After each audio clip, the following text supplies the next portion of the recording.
Okay, social media. Right. So you saw the stuff in the last clip. Deadlift's going all good again. Bench. We did earthquake bar, and I also did some fucking pause, weird ass squats. But my coach has been, programming in more eccentric controls, and bro, it's actually like a half rep in itself. It's crazy.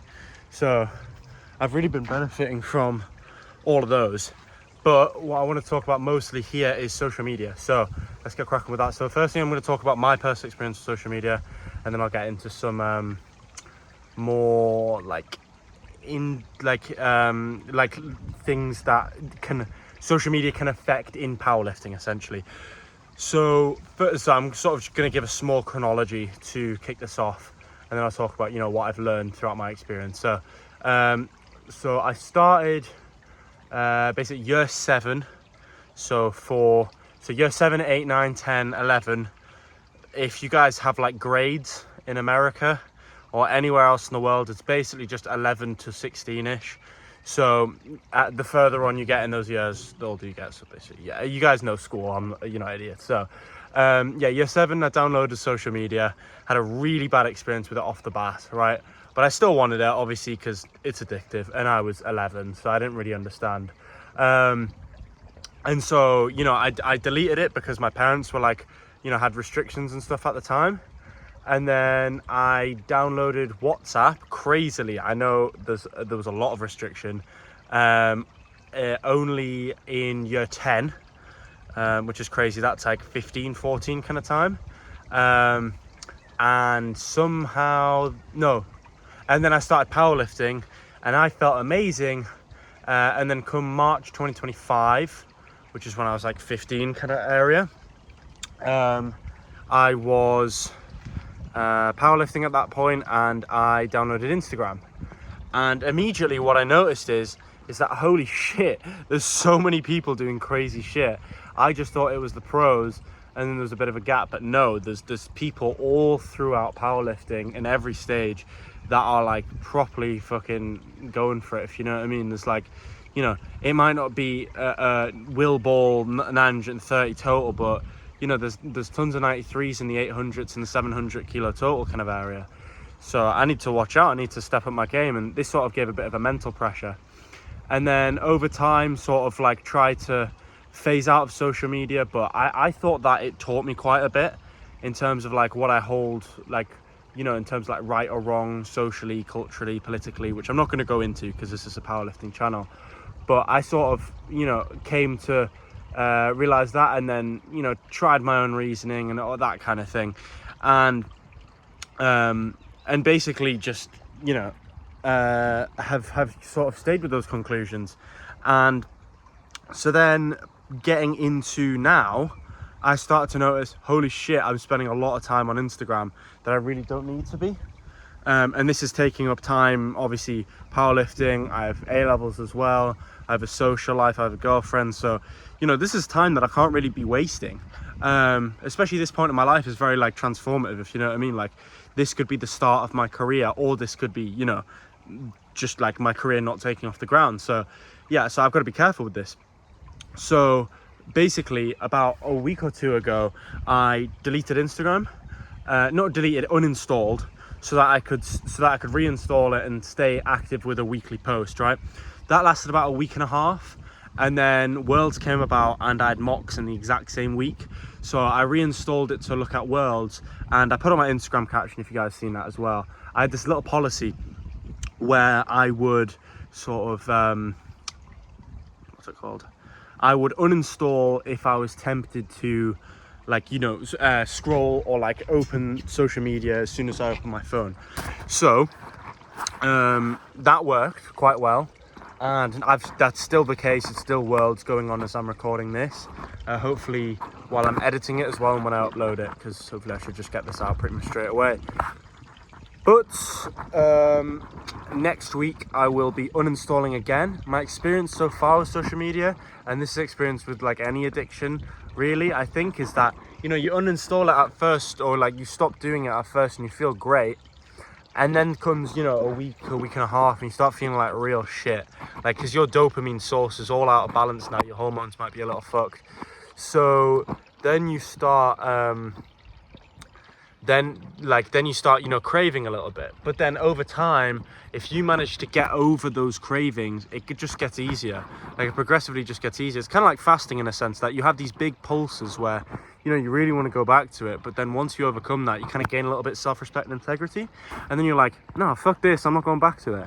And with social media, it might be quite easy, but for other addictions, like, possibly not, because, you know, social media, although it's, you know, I would call it pretty severe in terms of, like, how addictive it is and how widespread it is, but I wouldn't call it severe in terms of how destructive it is, if you know what I mean. So then I had, so yeah, basically that's my little chronology so far.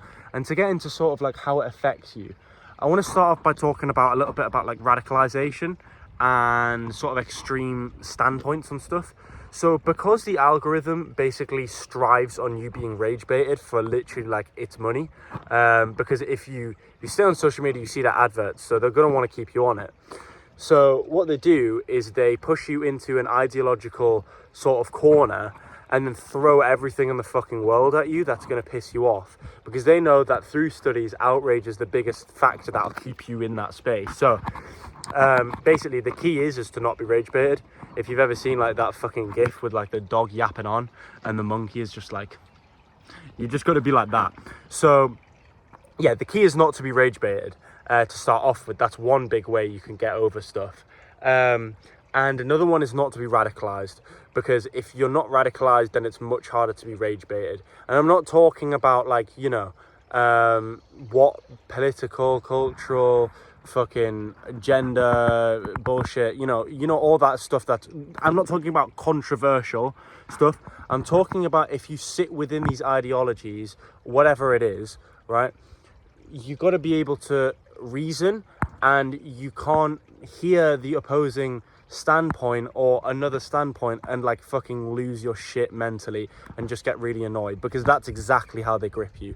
And that's something I've had to learn quite harshly, because I do have strong opinions, and when, you know, when people say dumb shit or what I think is dumb shit, I get quite pissed off, and I'm like, what the fuck are you talking about? So the key is not to be rage baited. You know, the other thing is just the more you, like I said before, the more you overcome it, the better it gets. And I say overcome it, but all you have to do is just not have it on your phone. Uninstall it or delete it, whatever you want to do. If you want to keep your data, fine.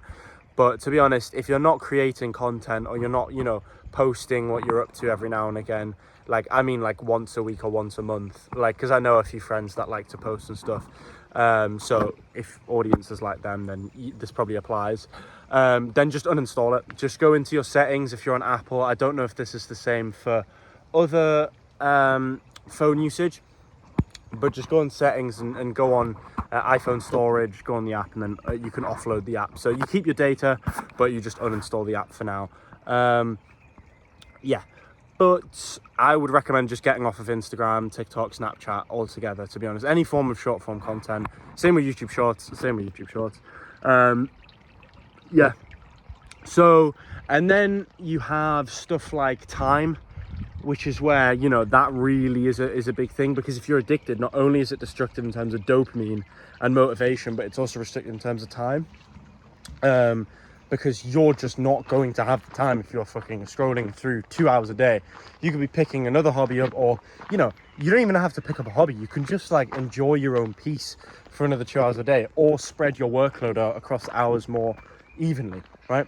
It'll also stop you from being overwhelmed in a sense, because it's a lot of stimulation to be scrolling through any short form content.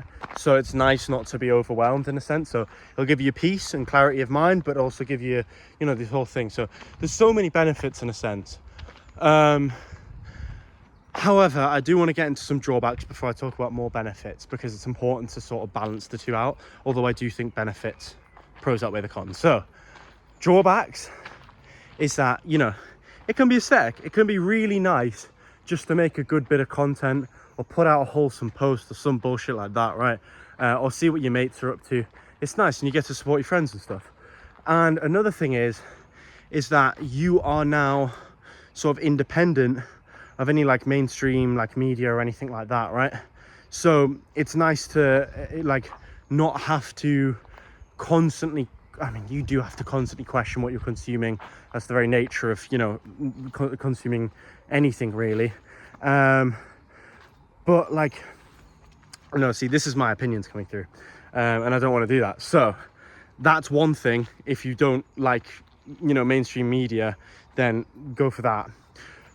I diverge, right? I'm gonna go back to pros.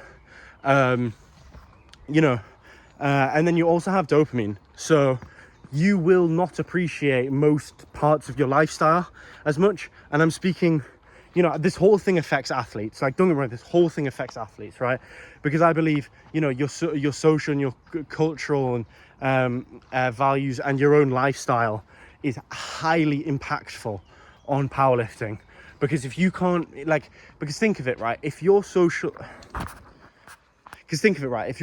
and cultural sort of like beliefs, or your political beliefs, are that you are quite hateful all the time, then you're just going to be pissed off all the time, and it's going to exhaust you, and that's going to sap your powerlifting.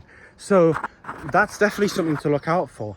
And so also with dopamine and all that kind of shit, you got to be careful, because you'll stop appreciating your music, your food, your long form content, your workouts as much, the sort of serotonin you get out of working out.